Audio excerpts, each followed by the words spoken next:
Get all the latest news and coronavirus and more delivered daily to your inbox. Sign up here. Early last December, people in Wuhan, China began showing symptoms of an unidentifiable respiratory disease in increasing numbers. Today, scientists have identified the source of this outbreak as a novel coronavirus that causes the disease now named COVID-19. They believe it was transmitted from an animal to a human. Once the first people in Wuhan became sick, the coronavirus appears to have quickly evolved so it can be transmitted from human to human, making it a highly infectious pathogen. Only 4 months since the start of the outbreak, the new coronavirus has created a pandemic. It has infected more than 1 million people around the world that we know of, killed tens of thousands, and ground the global economy to a halt. Bolton calls for Black Book on China's atrocious conduct on coronavirus. The more we learn about COVID-19 and its origins, the clearer it becomes that much of the death and suffering could have been avoided had the Chinese Communist Party taken this threat more seriously. Doctors in Wuhan began sounding the alarm early on, as patients with serious symptoms began filling Chinese hospitals in December. Dr. Li Wenliang, a doctor in Wuhan, began alerting his former medical school classmates in December about COVID-19 and its similarities to another disease that caused a global crisis in 2002, severe acute respiratory syndrome, SARS. Instead of heeding these warnings from experts on the front lines, the Chinese Communist Party concealed information and punished Dr. Li. He was reprimanded by Communist Party officials at his hospital and forced to write a letter criticizing himself for leaking information. On January 1, before much of the world would learn of COVID-19, the Wuhan Public Security Bureau summoned 8 doctors to publicly admonish them for spreading rumors surrounding the new disease.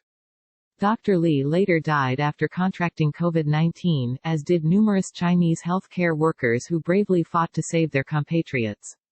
In response, the U.S. Senate passed a bipartisan resolution I sponsored honoring Dr. Li's courage that included some of his last words, that there should be more openness and transparency in China. Meanwhile, Chinese Communist Party officials, desperate to avoid embarrassment, put their own citizens at risk by making every effort to maintain business as usual. They duped the World Health Organization, WHO, into complicity, as the WHO announced that Chinese officials found no clear evidence of human-to-human transmission of the novel coronavirus, despite testimony from the Chinese doctors demonstrating otherwise a month earlier. On January 21, the same day the U.S. confirmed our first COVID-19 case, and after Thailand and South Korea confirmed their own cases, the Chinese state-run People's Daily newspaper acknowledged an epidemic was occurring. The same day, without an ounce of shame or irony, the Chinese Communist Party stated, anyone who deliberately delays and hides the reporting of virus cases out of his or her own self-interest will be nailed on the pillar of shame for eternity. Nevertheless, Chinese leaders allowed hundreds of millions of people to travel across mainland China during the Lunar New Year in late January, spreading the virus further throughout the country. A new study highlights the extent of the Chinese government's failure to contain this disease.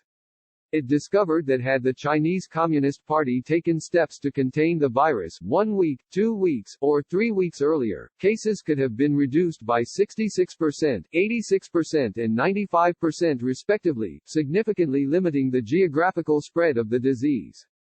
Instead, the communist leadership of China publicly disregarded the threat of the coronavirus, falsely claimed there were few signs of human-to-human transmission, and waited until January 12 to release genetic information about the virus to other governments.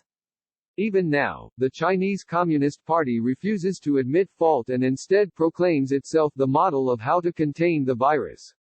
Chinese leaders have spread venomous propaganda that COVID-19 originated in the U.S. even though the vast majority of the evidence indicates the disease originated in a wet market in Wuhan.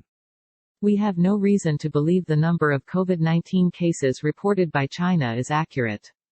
Now the health of every individual and economy around the world is threatened because of Chinese attempts to hide the truth. Click here to sign up for our opinion newsletter.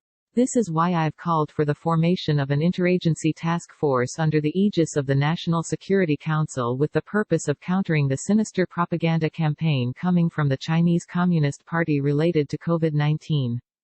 Here at home, COVID-19 has touched all 50 states and upended our very way of life.